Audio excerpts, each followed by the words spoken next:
everybody, and welcome. We are going to talk about intelligence this week. So this is our psychology lecture for today. And this is my third go at it. I realize it's the only time you're seeing it, but I kept forgetting to hit the record button. So that tells you how intelligent I am today. So we are going to go ahead and start with our PowerPoint and roll right through it. So today is on intelligence.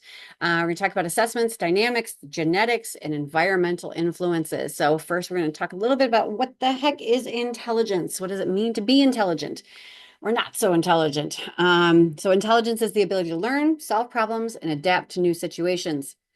So again, there's the same kind of definition, just reworded a little bit. So the overall capacity to think rationally. So do you have some common sense about you? Act purposefully. Do you have intent and you're not just impulsive and flying off the handle all the time? And do you adapt to your surroundings, right? So if you're in a different social situation, are you able to adapt to that? And how well can you adapt to that? So Spearman's G factor, we talk about intelligence, we talk about G factor. It's the general level of ability or intelligence, the general level of intelligence. So fluid intelligence, if you have a high level of G or G factor, the ability to solve novel problems. So novel means that it's new. Do you have a brand new issue and you're like, what the heck do I do with this, right? And you're able to actually think on your feet and or maybe even just work things out a little bit with some efficiency, right? Are you pretty quick at it? And you're like, okay, I know what to do. Crystallized intelligence, effective use of prior knowledge. So everything that you've learned up to that point, are you using those things to help you out in the problems that are presented to you on a daily basis? So those are just some terms that we're going to use. So challenges in defining intelligence. So we have a few different theories, of course, as we do in psychology, we have theories for everything. And oftentimes they overlap, sometimes they contradict, but most of the time they're pretty well, they fit together. So Gardner's theory of multiple intelligences, this goes beyond traditional linguistics. Linguistics is language. The ability to communicate, have language abilities, right? So logical, mathematical, and spatial abilities. So these are things like putting puzzles together and that kind of thing.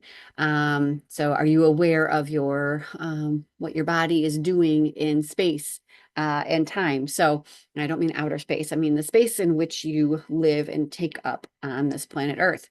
So Gardner's 9 distinct kinds of intelligence include linguistics, of course, those language abilities, logical, mathematical abilities. So are you good with some numbers? Can you figure things out? Visual abilities. So this is we talked earlier in another video about visual thinkers, right? So are you able to actually visually see the problem and solve for it? Can you move things around in your mind in a way that you see scenes, right? Like a movie. Musical abilities, right? So this is part of audition. So audition in the way that our auditory system works. So are you able to you know, do you have musical abilities, basically? Bodily or kinesthetic, so this is physical abilities. Intrapersonal, so this is within myself. Do I have the ability to be self-aware and reflective? Interpersonal, so this is social abilities. This is our way we communicate and interact with others. Naturalist, the ability to understand the environment for which we're in, the environment by which the trees, the grass, the air, the sun, all of those lovely things. Do we exist well with those? And existential abilities, the ability to understand spiritual dynamics and existence. So we might talk about another theorist, not in this video, but in another one about Abraham Maslow and his theory on self-actualization and self-transcendence, what we call peak experiences, right? So he goes beyond survival and motivation and that kind of thing, and talks about our connection to spirituality. Carl Jung does the same thing. He kind of goes into what he calls the collective unconscious, right? So there's this common ancestral knowledge that we all carry with us, which he would attribute to a spiritual realm. We call that existentialism. So Robert Sternberg, an important component of intelligence is related to the ability to demonstrate skills that are practical, useful in the environment for which we live. Again, common sense. Are we able to do things for ourselves? Are we able to cook? Are we able to clean? Are we able to dress ourselves? Can we interact with our neighbors? These are all very important things, right? So these basics. But also, if they go beyond that, are we able to solve for complex problems? So Sternberg asserted that people are smart in different ways. So if intelligence can refer to many things, the term becomes somewhat meaningless and impossible to study. So it was kind of like, okay, we've got all these different types of intelligences, and they're all very subjective, right? So I can dress myself. Does that mean I'm smart? According to some, maybe. So it becomes kind of floppy and loose, and we're like, how do we measure this thing called intelligence? We first have to define it. So intelligence, as we know it and understand it and teach it today, is that it's defined as this G factor or a general level of intelligence. It has some value because it's correlated with a lot of outcomes. So as culture kind of views it. So when we talk about outcomes, we're talking about, future economic success. We're talking about future social support, positive social support and relationships, that type of thing. So this is primarily a Western view of things. So when we talk about nations who are industrialized, we're developed, we what they call the weird nations, right? So they're Western, economically stable, industrialized. What was the other one? I don't remember. So anyway, but they call them weird. Whatever, we're weird. Okay. So reliability, when we talk about anything scientific, we have to talk about its ability to be consistent over time. Not just consistent over time, but consistent with whoever is performing the assessment. So when it comes to intelligence testing, it goes through a rigorous process of we give it to a large number of people, we test it, we retest it, retest it, retest it. Does it have the same results over time? Does it have the same results in different settings? So is it going to be the same results if I give this to a person in a school or give it to them in an office or give it to them outdoors under a tree? Are we going to have the same consistent results? That's reliability. So determine if scores on one half of the test match the other half of the test. So this is what they call split half reliability. So it's also part of what we call construct validity. So when we're setting up a research design, we want to make sure that we're setting up a design that measures what we intend to measure. So if we can take our assessment apart, and each part measures what it's intended to measure. Each part assesses and produces the same results, we're good to go. So compare scores on a version to scores on another version. So this is the equivalent forms reliability. So we have two primary intelligence tests that we use today. And we'll talk about those in just a second. So validity, again, this is, does your assessment, does your test measure what it was intended to measure? So if I give you an intelligence test, and the results come back and, let's say it tells me that you're good at driving a car, did it measure intelligence, right? So does it measure what it's intended to measure? So this is important. Compare test scores to actual performance on some other measure. So again, that equivalency testing, right? So this is criteria validity, but it's also part of reliability. Objective tests, so scores are the same when evaluated by others. So this is a term we use when you have different assessors. So whether it's a teacher or a social worker or a counselor, maybe the head of the FBI, right? They're all giving the same test, but it doesn't matter who's giving the test. Okay, the results are going to be the same. regardless.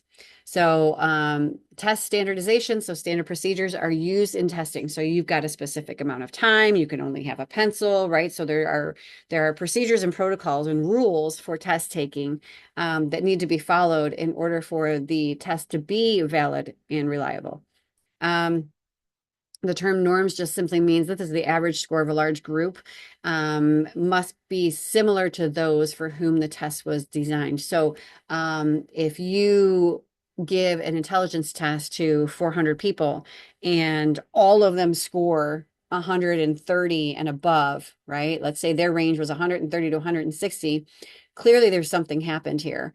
The test that was given was not, either the procedure wasn't followed, or the test itself is not valid or reliable, because now we've got a completely different score than the average. So when we talk about norms or norm groups, we want to see that the average score for a large group falls within the average for all of them. Oops, I'm not sure why it kicked me out of here. All right, there we go. Okay, so general aptitude test. So this measures a narrower range of abilities than intelligence testing. So aptitude means, are you able to learn in certain areas, or are you capable of performing certain things that you don't necessarily have prior knowledge of? Special aptitude test measures even a more narrow range of abilities, test potential success in one single area. For instance, if someone's given a spatial intelligence test, right? So maybe they're just putting puzzles together for 3 hours. I don't know. So actually, that sounds like fun. I might do that later. Okay, so multiple aptitude tests measures 2 or more types of ability and tend to be more like intelligence tests. So this is like your ACT, your SAT. So these are things that we often give to folks before they enter into large institutions like universities or the military. So one of the common tests that we give, right, was part of it was developed by Alfred Binet. So it's the Stanford Binet Intelligence Test. And what it does is it tests the scores of individual children to the average score for their age. So this is how Alfred Binet kind of came up with this G factor, if you will, or at least for his version of intelligence testing. So if you've got a 6-year-old who is performing at a 6-year-old level, right, they score at a 6 for the intelligence test. So you divide their score by their age, or it's their age by their score. I don't remember anyway. And then you multiply that by 100, and that's how you get their test. So if they're 6 years old and they're scoring a 6, of course, that's divided by itself is 1 times 100 is 100. That's the average score. So Lewis Terman revised this for North America and renamed it. So the current version is the Stanford Binet Intelligence Scales, 5th edition, measures general intelligence, or that G factor. It measures fluid reasoning, so the ability to reason in unfamiliar situations. So can you fly by the seat of your pants, right? Can you know, get it together fairly quickly? So it measures knowledge, so knowledge about a wide range of topics. So if you've ever taken these tests, you know it measures on mathematics, science, language, all sorts of things. So sometimes history, I think, is thrown in there. I know it's been a long time since I've taken one. Quantitative reasoning, so this is problem solving involving numbers. Visual spatial processing, so reproducing patterns, puzzles, copying geometric shapes, and then working memory, so the use of short-term memory. Now, short-term memory is a short-term memory lasts up to a max of 30 seconds. So this is a very quick process of how effective, how efficient is your working memory. So the other most widely used intelligence test is the Welsher Adult Intelligence Scale, 4th edition. So this one yields a single overall intelligence score, or G factor. So the other one will give you a bunch of different scores, but again, within that normal range, or they're testing for, that same range. So the measures overall intelligence in addition to other intelligences. So the other one's going to be a little more specific in areas, but the Welsher Adult Intelligence Scale, performance intelligence for nonverbal, and then for verbal intelligence, or language or symbol oriented intelligences. So This gives you a little bit of idea of the bell curve when it comes to intelligence and the average. So for this particular example, wherever, I don't remember where this particular graph came from, but the study that they were doing here, the mean or the average was 101.8. So the folks they were tested a little higher than the average, but not much. They were right there. So mental age, the average cognitive ability for an age group. Um, Intelligence quotient. So this is basically your IQ. So this is mental age divided by chronological age times 100. So your mental age, so let's say you scored, I don't know. Let's say you scored at a I'm gonna go a little bit younger. So let's say you scored, you're 20 years old, right? And your chronological age, you're actually 18. Okay. So you're actually going to divide your mental age, what you scored, right? What it said on the paper. So that would be 20 years old by your actual age, which is 18 years old. So you're going to score a little bit higher than, I'm not going to do the math in my head right now, but you're going to score a little bit higher than the average for that one. Okay. Now, as time goes on, your intelligence score, your IQ score remains relatively the same throughout a lifetime. There's a point where it hits a peak and then it's kind of like, we're good, right? So as children get more educated, we learn more things, we have more crystallized intelligence and all of those wonderful things. We have more life experience. We kind of hit a peak when it comes to intelligence, and then we stay relatively stable, but it's pretty stable over time. So normal distribution, more scores fall close to the average, within a few, points at each extreme. So you've got on the far extreme of the low end, intellectual disability. Okay. And at the high end, genius level intelligence, right? So most people fall between 80 and 120. And at about 70, I believe, is when they begin to diagnose children and adults with intellectual disabilities. So in general, children have higher IQs. Who have higher IQs grow up to be adults with higher IQs. So again, we've got this genetic component, which really plays out throughout a lifetime. So advanced educational achievement, greater socioeconomic status, and success is often what we see with those with children who have higher IQs early on.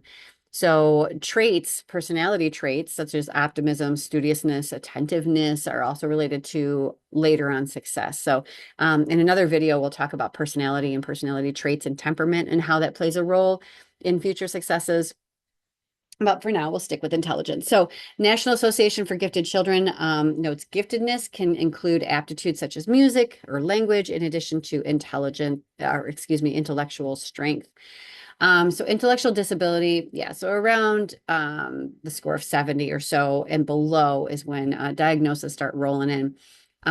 Persons with ability to perform adaptive behaviors such as dressing, eating, working are more important, according to the American Psychiatric Association, than IQ, which, is what we call subjective. We talked about that already, right? So how we measure intelligence is really subjective. It's dependent upon the person for which we're applying the assessment.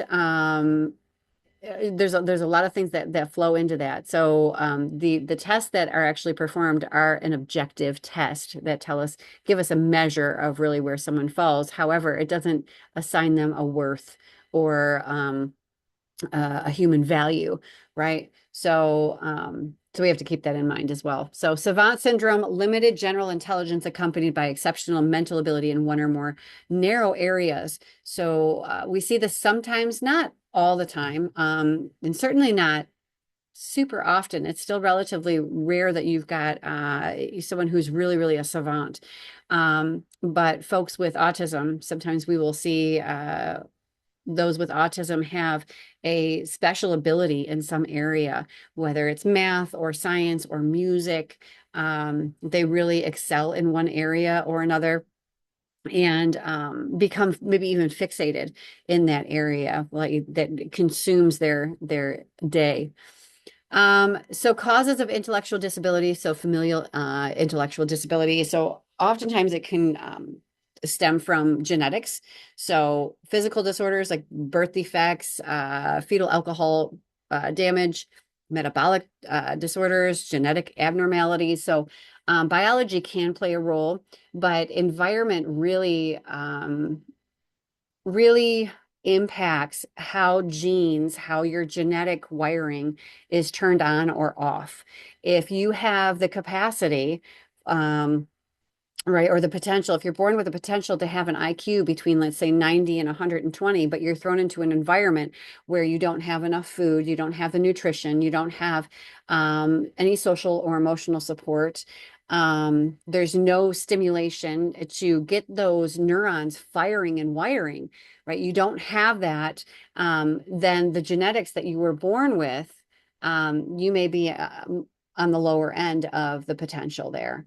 So as with someone who maybe they're born with, so that person who's thrown into an environment that's not conducive for improving or fostering intelligence, they may end up with an IQ score of, let's say, 85, where you've got someone who's born with maybe the aptitude of 70 to 90, and they're put into an environment where they've got healthy food. They have emotionally and physically and in all ways, supportive caregivers. They have social stimulation. They have they're stimulated to think outside the box. They can play, they're autonomous, they can be independent to a level, right? Children need boundaries. But they feel free to explore their environment. They can impart curiosity and creativity into their day, right? And so their potential that they're born with, their genetic potential is maybe, 70 to 90, but they're scoring at 100 because their environment aided in their ability, right? So we've got this range of, we can kind of go here, but we can stretch those things a little bit based on how the environment plays out. So genes and scenes work together, right? So nature and nurture work hand in hand. So some twin studies tell us that heredity does make a difference. Twins are highly correlated in IQ scores. Identical twins, not fraternal twins, but identical twins. So identical twins, those are the twins that are developed from one egg, one sperm, and then they split into two babies. They share one placenta. They have the same chromosomes, the same DNA. So it makes sense that their genetic sort of intelligent potential is baked in and very similar. So, or the same. Fraternal twins, not they're born like any other siblings. So we've got two eggs, two sperm, two placentas. DNA is not the same. The chromosomes, not necessarily tweaked the same. So just keep that in mind. So how the nervous system is wired. So again, environment plays a huge factor in how the nervous system actually joins up and becomes stronger or is not utilized at all. So reaction time, speed of processing, all of these things are impacted by the nervous system, and proper nutrition is number one. So we need fat and protein to build good, strong neurons for nutrition wise. We need stimulation from others and from our environment. So all of those things play a role. So cognitive psychologist David Perkins believes how smart you are depends on relatively fixed neural intelligence, so speed and efficiency on the nervous system or of the nervous system. So this is the genetic component he's talking about here. Experiential intelligence, so specialized knowledge and skills learned over time. So again, our environment. And then reflective intelligence, the ability to become aware of one's own thinking habits.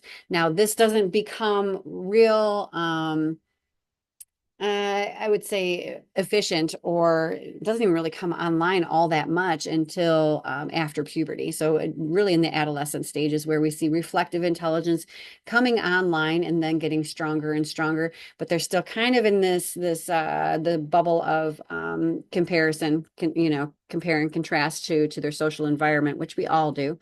But that reflection really grows over time with many people, not all. Some people don't get to the whole reflective intelligence part, but So the Flynn effect, this is that IQ scores have risen in the Western industrialized nations, and because we require more abstract scientific skills, um, some of the reasoning has been attributed to formal education, so early childhood education programs. Folks are staying in school longer. There are a lot more college and university graduates now.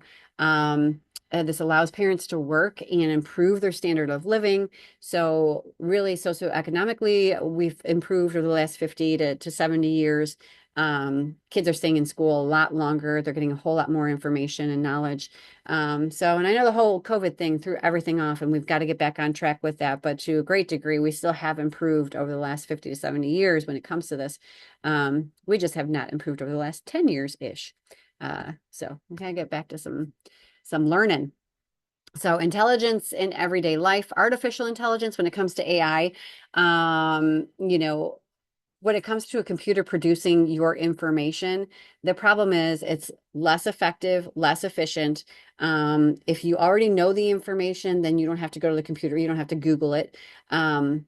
So artificial intelligence, AI, is very useful for expanding on ideas, problem solving when it comes to, hey, I've got this issue, and if I do this, what might this look like, kind of thing. So when it comes to that, I'm all for it. When it comes to helping with expanding the knowledge that you already have, or working out problems that you're like, I'm not sure how deep to go on this thing. For instance, in counseling, AI can be used to actually have a conversation with a fake client, and AI being the fake client.